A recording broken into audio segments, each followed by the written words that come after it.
Pour descendre à 90 mètres de profondeur, les bouteilles des plongeurs sont remplies d'un mélange de 3 gaz, dioxygène, hélium et diazote appelé trimix.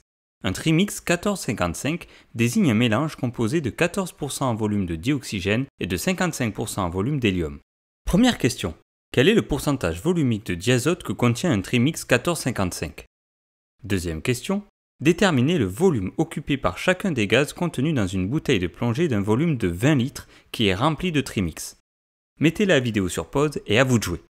Vous avez des données très utiles dans l'énoncé et pour information, sachez qu'il y a plusieurs façons de faire pour répondre à la deuxième question. Mais nous verrons tout cela juste après. Ça y est, vous avez terminé? C'est parti pour la correction. Pour la première question, il faut utiliser le fait que le pourcentage volumique total d'un mélange est toujours égal à 100%. Or, le pourcentage volumique total est forcément égal à la somme des pourcentages volumiques de chacun des constituants du mélange. Comme écrit dans l'énoncé, le pourcentage volumique du dioxygène est de 14%, celui de l'hélium de 55% et celui du diazote correspond à ce que l'on cherche à déterminer. Comme cette somme est égale à 100%, on obtient une équation à une inconnue. Pour isoler le pourcentage volumique du diazote, on fait l'opération inverse de l'addition de 14 et 55%, c'est-à-dire la soustraction, en les changeant de côté du signe égal.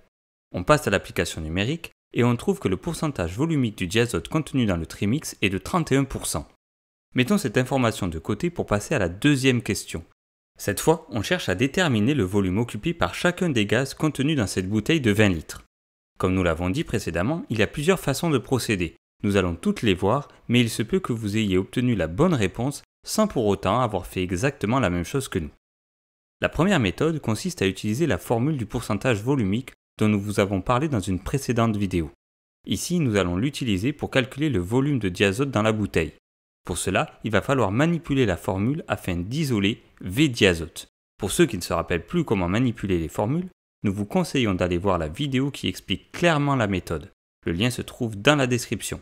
Ici, on va aller un peu plus vite. On commence à faire apparaître le 100 de l'autre côté de l'équation en utilisant l'opération inverse de la multiplication, c'est-à-dire la division. On fait ensuite apparaître V total de l'autre côté, mais comme V total est associé à une division, on effectue l'opération inverse, donc la multiplication, en le faisant passer au numérateur. Ça y est, on a isolé V diazote. Maintenant, pour plus de lisibilité, on inverse ce qui se trouve à gauche et à droite du signe égal.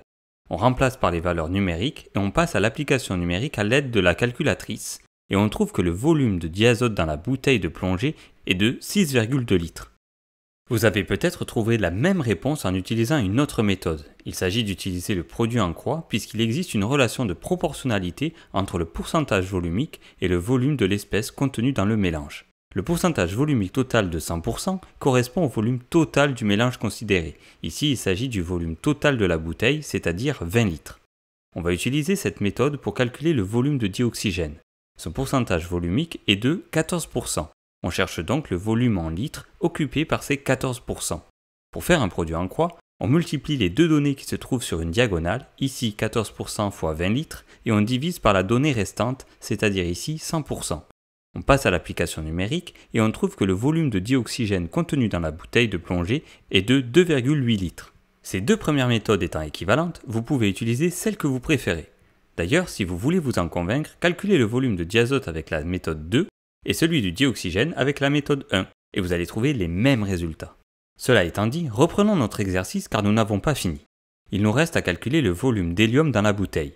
Pour cela, on peut utiliser arbitrairement les méthodes 1 ou 2, ou alors, si on est malin, on peut voir qu'il existe une troisième méthode plus simple au vu de tout ce que nous avons déjà calculé auparavant. En effet, la somme des volumes des trois gaz est égale au volume total de la bouteille.